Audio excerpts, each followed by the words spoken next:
चलिए दोस्तों, आप सभी जानते हैं कि 10वीं बोर्ड में कुछ प्रश्न ऐसे होते हैं जो हर साल पूछे जाते हैं और बहुत ही सरल होते हैं। लेकिन अगर आपको उसको बनाने का तरीका आ गया ना तो आपका एक भी नंबर नहीं कटेगा। जैसे इस प्रश्न को ध्यान से देख लीजिएगा। अब इस प्रश्न को हमें 3 भागों में बनाना होगा।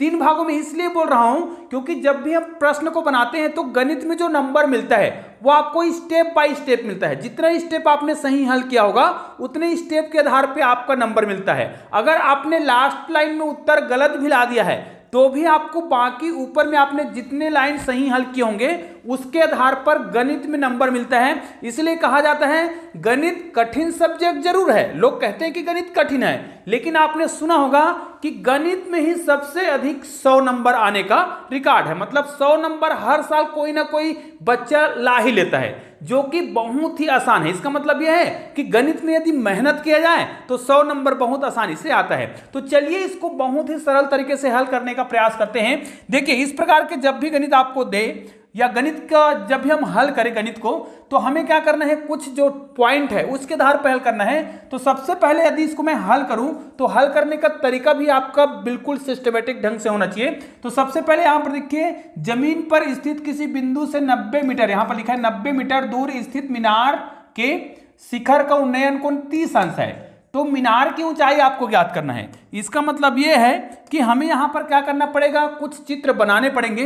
अब चित्र ही बड़ा सिंपल सा चित्र है। मतलब यहां पर हम ये मानते हैं कि बिंदु ए है और इस बिंदु ए से, ध्यान दीजिएगा, इस बिंदु ए से यहां पर लिखा है कि जमीन पर स्थित किसी बिंदु से, है ना, तो हम यह मानते हैं कि वो बिंदु ए है। अब इस बिंदु से हम क्या मानते हैं, कुछ दूरी पर, कितना दूरी पर, 90 मीटर। तो यहां से हम ये मानते हैं बिंदु ए वह बिंदु है जहां से 90 मीटर की दूरी पर कोई क्या है, ये 90 मीटर, ध्यान दीजिएगा, 90 मीटर की दूरी पर यहां पर क्या है, कोई मीनार है। अब हम ये मानते हैं कि यहां पर कोई मीनार है। अब इस मीनार के, ध्यान दीजिएगा, मीनार के जो शिखर है ना, देखिए मीनार का जो शिखर है मतलब सबसे ऊपर टॉप बिंदु है ना, वहां से ये लिखा है मतलब शिखर का उन्नयन कोण। अब उन्नयन कोण का मतलब क्या होता है, बच्चे कई बार ये कंफ्यूज रहते हैं कि उन्नयन कोण और अवनमन कोण क्या है। तो ध्यान दीजिए, अगर ये एक छत है, मान लिया जाए एक घर है, कहा जाए घर है। अब इस घर में मान लिया जाए आपको 2 कोणों के बारे में बताना है। उन्नयन कोण को भी समझना है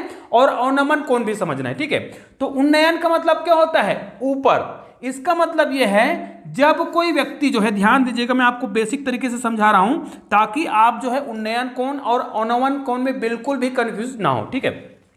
उन्नयन कोण किसे कहते हैं, मान लिया जाए यहां पर कोई व्यक्ति है। इसका मतलब यह है यहां पर कोई भी व्यक्ति होगा, अगर मैं यहां पे खड़ा हूं और छत में कोई व्यक्ति है उसको देखना है, तो क्या करेगा, यहां से जब देखेगा तो वो क्या करेगा, ऊपर की ओर देखेगा।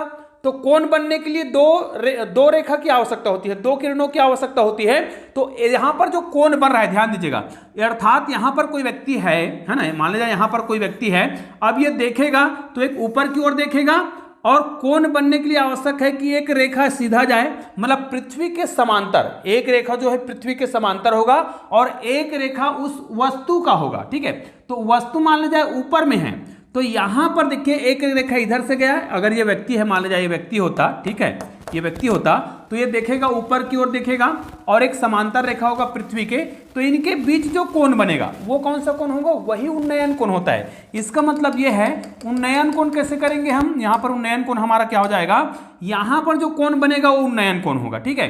तो अवनमन कोण किसे कहते हैं, आप समझ आ गया होगा कि अवनमन, नमन मतलब झुकना, अर्थात इसी प्रक्रिया को हम ये कर दें कि व्यक्ति जो है ऊपर से, ध्यान दीजिएगा, व्यक्ति जो है ऊपर से किसी नीचे में रखे वस्तु को अगर देखता है तो भाई यहां पर वो एक रेखा इधर देखेगा, यहां पर कोई वस्तु रखा है, अब आदमी ऊपर में है, भाई आदमी ऊपर में है तो एक रेखा तो इधर आ गया और एक रेखा पृथ्वी के समांतर, तो इनके बीच जो कोण बनेगा तो ये कौन सा कोण होगा, अवनमन कोण। मतलब उन्नयन कोण मतलब जब हम नीचे से ऊपर की ओर देखते हैं तो हमारे आंखों के बीच जो कोण बनता है उस वस्तु के बीच और पृथ्वी के समांतर रेखा के बीच, वो क्या है, उन्नयन कोण। अवनमन कोण क्या है, जब व्यक्ति ऊपर में हो और नीचे की वस्तु को देखता है तो आपके आंख और वस्तु के बीच का जो किरण बनेगा और एक जो है पृथ्वी के समांतर जो किरण बनेगा, उनके बीच का जो कोण होगा वो कौन सा कोण होगा, वो अवनमन कोण होगा।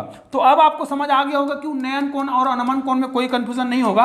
अब यहाँ पर अक्सर गलती ये होता है कि बच्चे जो है यहाँ पर उन्नयन कोण और अनमन कोण कैसे बनाए। अब आपको समझ आ गया होगा। यहाँ पर देखिए 90 मीटर दूर स्थित मीनार के शिखर का क्या कोण बोल रहा है, उन्नयन कोण 30 अंश है। अर्थात व्यक्ति जो है किधर से देखेगा, नीचे से मीनार के शिखर को देखेगा। ठीक है, यहां पर हम क्या करेंगे, मीनार के शिखर को देखेगा तो यहां पर जो कोण बनेगा वो कितने अंश का दिया हुआ है, 30 अंश, क्योंकि यही क्या है, उन्नयन कोण है। अब देखिए यहां पर हम नामकरण कर देते हैं ए बी, यहां पर ये बी है और ये सी है। तो आपको सबसे पहले जब गणित बनाते हैं तो हल जब आप लिखते हैं, ठीक है, तो यहां पर क्या लिखना चाहिए कि माना। ठीक है, अब हम हल कर रहे हैं, यहां पर तो हम हल कर ही रहे हैं। जब हल करेंगे तो सबसे पहले माना कि क्या लिखेंगे, मीनार कौन सा है, माना कि मीनार। अब मीनार की ऊंचाई हमें ज्ञात करना है, मीनार को हम क्या मान रहे हैं, बीसी मान रहे हैं। माना कि मीनार बीसी की ऊंचाई जो है, ठीक, ऊंचाई को हम क्या मानते हैं, यहां पर लिख लेते हैं, ऊंचाई को क्या मान लेते हैं, एच है। ठीक है, एच मीटर है। ठीक है, अब यहां पर देखिए इनका जो पाद बिंदु से, इस बिंदु ए से इनके आधार का ये दूरी कितना है, 90 मीटर है। मतलब ए और बी की दूरी कितना है, ए बी बराबर कितना है, 90 मीटर है। ठीक है, ये हो गया 90 मीटर। अब हमें उन्नयन कोण दिया हुआ है, यहां पर लिख लेते हैं उन्नयन कोण, और इसको हम नाम सहित लिखेंगे। तो उन्नयन कोण जो दिया हुआ है यहां पर लिखेंगे उन्नयन कोण। उन्नयन कोण का मान कितना दिया हुआ है, इस उन्नयन कोण का अगर हम लिखना चाहें तो क्या लिखेंगे, ठीक है, तो यहां पर लिखेंगे कोण सी। अब आपका प्रश्न बन गया है बिल्कुल। अगर आपको इतना पता है, अब आपको एक चीज याद रखना है, जब इस प्रश्न को आप बनाएंगे तो आपको ध्यान ये देना है, यहां पर देखिए आपको जिसका मान निकालना है, जैसे इसका मान मुझे निकालना है, तो इनमें जो ज्ञात मान है, ठीक है, जो ज्ञात मान है और जो अज्ञात मान है उनमें संबंध निकालना है। जैसे ये हमारा क्या होता है, ये लंब होता है और ये क्या होता है, आधार होता है। तो भाई लंब और आधार में कौन सा संबंध है, देखिए ये लंब है, ये लंब है और ये आधार है। तो लंब और आधार में हमें जो संबंध मिलता है वो किसका होता है, टेन थीटा का। तो टेन थीटा बराबर क्या होता है, लंब बटे आधार होता है। अर्थात यदि यहां पर हम टेन थीटा का वैल्यू रखें, ठीक है, ये मैं समझा रहा था, क्योंकि हमको पता है कि लंब बटे आधार बराबर क्या होता है, टेन थीटा। अर्थात यहां पर हम क्या करेंगे, टेन थीटा, इसको आप ब्रैकेट में उधर लिखेंगे, है ना, चूंकि जगह मेरे पास नहीं इसलिए मैं ऐसा बना रहा हूं। चूंकि हम जानते हैं कि tan theta is equal to कितना होता है, लंब बटे आधार, और लंब को यहां पर क्या माना गया है, एच, और यही क्या है, मीनार की ऊंचाई है। और आधार कितना दिया हुआ है, यहां पर 90 मीटर दिया हुआ है, ये मीटर, ठीक है, 90 मीटर है, हम इसको मीटर नहीं लिख रहे हैं। अब हमको पता है कि थीटा का वैल्यू यहां पर दिया हुआ है, थीटा इज इक्वल टू कितना दिया हुआ है, 30 अंश, जो कि उन्नयन कोण है। तो यहां पर थीटा का मान हम रख देंगे। तो यहां पर देखिए 10, ठीक है, 10 30 लिख देंगे, और यहां पर एच लिख देंगे, और यहां पर लिखेंगे 90। ठीक है, इतना हो गया। अब ये हम सूत्र का प्रयोग कर लिए हैं, तो इसको हम डिलीट कर देते हैं, इतने भाग को हम डिलीट कर देते हैं। ठीक है, अब देखिए हम क्या करेंगे, सॉरी यहां पर डिलीट करना था। अब देखिए यहां पर आपको समझ आ गया है कि 10 जो 30 होता है, यहां पर मैं इसका मान लिख देता हूं, 10 30 का वैल्यू जो होता है उसको हम यहां पर लिख देते हैं। ये देखिए यहां पर हमें लिखना होगा 10 30, ठीक है, और 10 30 का जो वैल्यू होता है वो कितना होता है, 1/√3। ये आपको हमेशा याद रखना चाहिए, सारणी का जो मान होता है वो याद होना चाहिए। अब इस मान को आपको यहां पर रखना है, तो 10 30 का जो मान है हमने निकाल लिया है 1/√3। इस मान को तो आपको याद कर लेना है सारणी में, और इसको भी याद करने का बहुत ही शॉर्टकट ट्रिक होता है, हाथों की उंगलियों के माध्यम से आप ये सभी मान को याद कर सकते हैं। इसके लिए मैंने बहुत सारे वीडियो बनाए हैं, आप देख सकते हैं।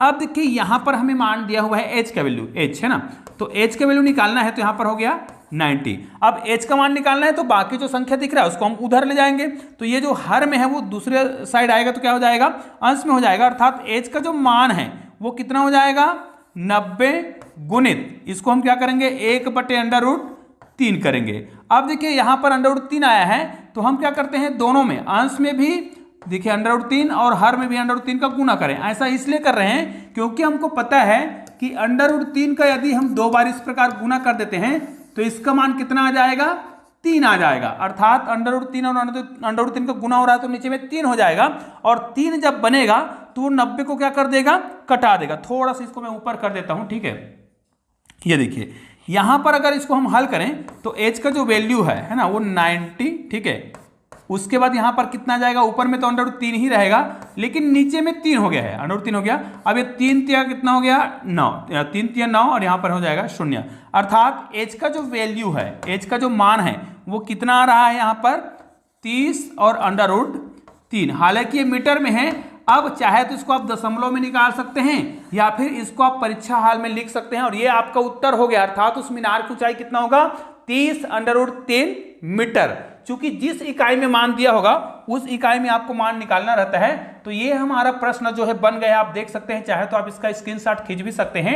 तो आपको गणित को सिस्टमेटिक ढंग से बनाना है। हालांकि हम लोग जब इस प्रकार पढ़ाते हैं ब्लैक बोर्ड में तो मिटा मिटा कर पढ़ाते हैं, किसी पॉइंट को कहीं पर भी समझा देते हैं, लेकिन आपको कॉपी में बिल्कुल सिस्टमेटिक ढंग से आगे लिखना है और आपको पेज में आगे बढ़ बढ़ के लिखना होता है। यहां पर कहीं पर भी इधर उधर आपको समझाना नहीं होता है। तो निश्चित रूप से यह प्रश्न बहुत ही महत्वपूर्ण प्रश्न है जो हर साल पूछा जाता है। तो निश्चित रूप से इस वीडियो को आप लोग अधिक से अधिक शेयर जरूर कीजिएगा। और हां, अगर आपको कक्षा 10वीं से संबंधित गणित का वीडियो चाहिए तो आप लोग मुझे कमेंट करके बताइएगा, अन्यथा मैं 11वीं 12वीं का भी फिजिक्स और मैथ्स और केमिस्ट्री का वीडियो अपलोड कर सकता हूं। तो जो भी वीडियो आपको चाहिए मुझे कमेंट करके जरूर बताइएगा। तो चलिए दोस्तों, मिलते हैं एक और बेहतरीन वीडियो के साथ। तब तक के लिए जय हिंद, जय भारत।